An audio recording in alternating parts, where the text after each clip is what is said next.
Shipping കണ്ടെയ്നറുകളുടെ ചരിത്രം.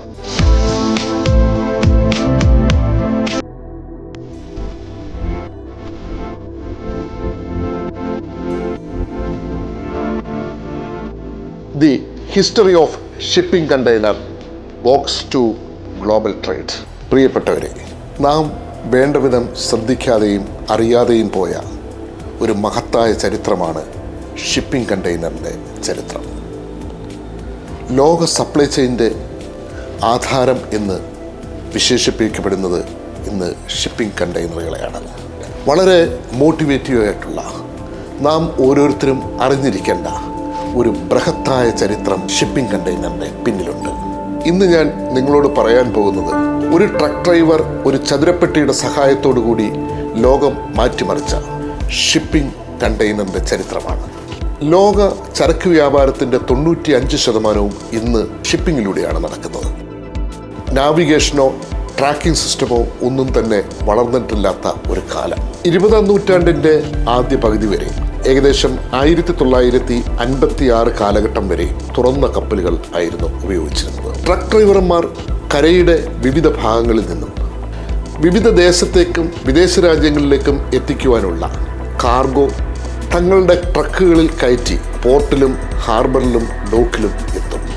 ഇതിനിടയിൽ അപ്രതീക്ഷിതമായിട്ട് വന്നുകൂടുന്ന കാലാവസ്ഥാ വ്യതിയാനം, ഇടി, മഴ, മിന്നൽ, ഒപ്പം തന്നെ ക്ഷുദ്രജീവികളുടെ ശല്യം, മോഷ്ടാക്കളുടെ ശല്യം, രാത്രികാലം ആകുമ്പോഴത്തേക്ക് വെളിച്ചത്തിൻ്റെ കുറവ്, ഒരു വല്ലാത്ത സങ്കടക്കടവിലും ആയിരുന്നു ട്രക്ക് ഡ്രൈവർമാർ.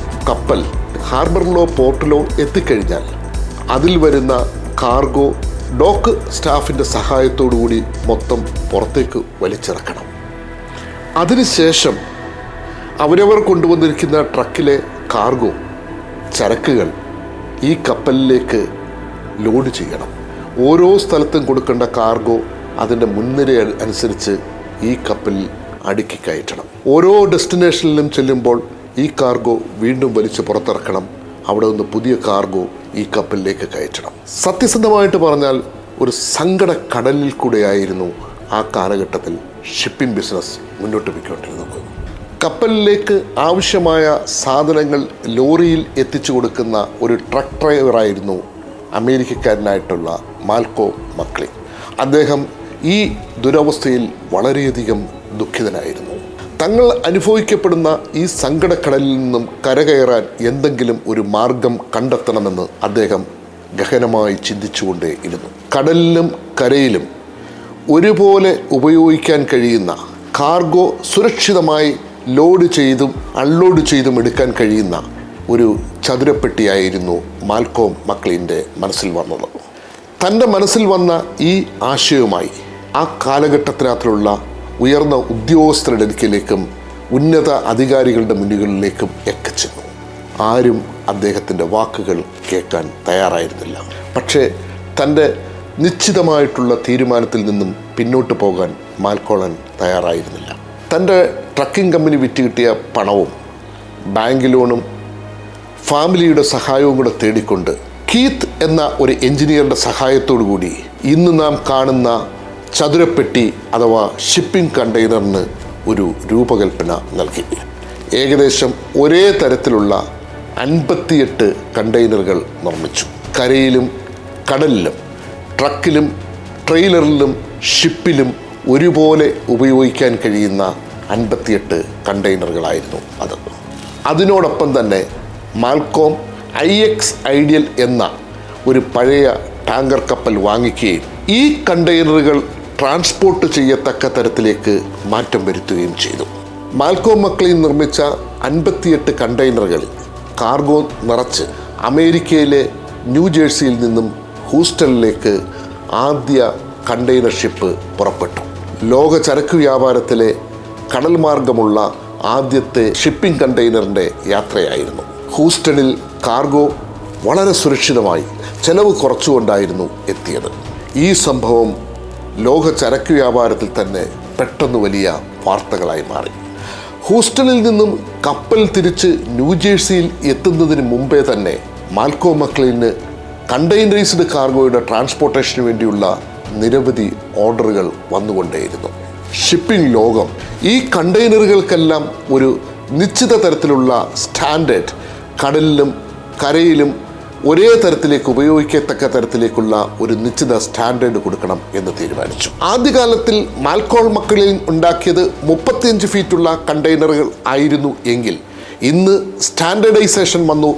20 feet, 40 feet, 45 feet, high cube, standard, heavy duty, open top, cylindrical, flat track collapsible, അങ്ങനെ വിവിധ തരത്തിലുള്ള കാർഗോകൾ വഹിച്ചു കൊണ്ടുപോകാൻ കഴിയുന്ന വിവിധ കണ്ടെയ്നറുകൾ ലോകത്ത് ഒരേ സ്റ്റാൻഡേർഡിൽ സ്പ്രെഡായി.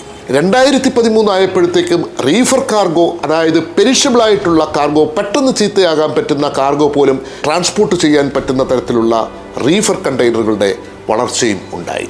മാരിടൈം ട്രാൻസ്പോർട്ടേഷൻ, ലോക ട്രാൻസ്പോർട്ടേഷൻ്റെ സ്റ്റാറ്റിസ്റ്റിക്സ് പരിശോധിക്കുമ്പോൾ ലോക ചരക്ക് വ്യാപാരത്തിൻ്റെ 95% നടക്കുന്നതും കടൽ മുഖാന്തരമാണ്. അതിൽ ഏറ്റവും കൂടുതലായിട്ട് കാർഗോ കൊണ്ടുപോകുന്നത്, കാർഗോ ട്രാൻസ്പോർട്ട് ചെയ്യാൻ ഉപയോഗിക്കുന്നത് കണ്ടെയ്നറുകളാണ്. ജനറൽ പർപ്പസ് കണ്ടെയ്നറുകളുണ്ട്, റീഫർ കണ്ടെയ്നറുകളുണ്ട്, ഓപ്പൺ ടോപ്പ് ഉണ്ട്, സിലിണ്ടറിക്കോട്ടിലുണ്ട്, ഫ്ലാറ്റ് ട്രാക്ക് കൊളാപ്സബിൾ ഉണ്ട്. അങ്ങനെ വിവിധ തരത്തിൽ യൂണിവേഴ്സൽ സ്റ്റാൻഡേർഡിൽ ലോക ചരക്ക് വ്യാപാരത്തിൻ്റെ നെറുകയിൽ അല്ലെങ്കിൽ സ്പന്ദനമായി മാറിയിരിക്കുകയാണ് കണ്ടെയ്നർ വ്യാപാരം.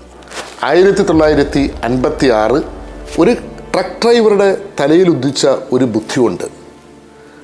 ഒരു സ്ഥലത്തു നിന്നും കാർഗോ വഹിച്ചുകൊണ്ട് പോയ ഷിപ്പിംഗ് കണ്ടെയ്നറുകൾ ഇന്ന് ലോക ചരക്ക് വ്യാപാരത്തിൻ്റെ സ്പന്ദനമായി മാറിയിരിക്കുന്നു. ഏറ്റവും വലിയ കപ്പലായിട്ടുള്ള MSC ഐറീന ഏകദേശം 24,000 തൊട്ട് 25,000 കണ്ടെയ്നർ വരെയും വഹിക്കത്തക്ക തരത്തിലേക്ക് വലുതായിരിക്കുന്നു. ലോക ചരക്ക് വ്യാപാരത്തിൻ്റെ ബാക്ക് ബോണായി കണ്ടെയ്നർ ബിസിനസ് മാറിയിരിക്കുന്നു. ലോകത്തെ ഊട്ടുവാനായി ഈ ചതുരപ്പെട്ടി കരയിലും കടലിലും ഒരുപോലെ തലങ്ങും വിലങ്ങുമായി ഓടുന്നു. ഒരിക്കൽ ഒരു ട്രക്ക് ഡ്രൈവർ തൻ്റെ സമൂഹം അനുഭവിക്കപ്പെടുന്ന സങ്കടക്കടലിന് ഒരു പരിഹാരം കണ്ടെത്താൻ തൻ്റെ മനസ്സിലുണ്ടായിട്ടുള്ള ആശയത്തെ പ്രായോഗിക തലത്തിലേക്ക് എത്തിക്കുവാൻ വേണ്ടി അധികാരികളുടെയും അവകാശപ്പെട്ടവരുടെയും മുന്നിലേക്ക് ചെന്നപ്പോൾ നിർദ്ദയമാണ് അദ്ദേഹത്തെ പുറത്താക്കിയത്. ഇത് നമുക്ക് ഓരോരുത്തർക്കും ഒരു പാഠമാണ്. നാം നമ്മുടെ സമൂഹം ആശയങ്ങൾ ആയിട്ട് വരുമ്പോൾ അവരെ നിർദ്ദയം പറഞ്ഞിരിക്കുന്ന രീതി നാം അവസാനിപ്പിക്കണം. ഒപ്പം തന്നെ നിങ്ങൾക്ക് നിശ്ചയദാർഢ്യമുള്ള ഒരു കാര്യം, ഒരാശയം, ഒരു അറിവ് നിങ്ങളുടെ മുന്നിൽ ഉണ്ടെങ്കിൽ എന്ത് പ്രതിസന്ധികൾ ഉണ്ടായാലും അതുമായി നിങ്ങൾ മുന്നോട്ട് പോയാൽ അതൊരു വലിയ വിജയമായി തീരും എന്നുള്ളതാണ് മാൽക്കോം മക്ലിൻ കണ്ടെയ്നറിൻ്റെ കണ്ടുപിടുത്തത്തിൽ കൂടെ നമുക്ക് നൽകുന്ന ഒരു വലിയ സന്ദേശം.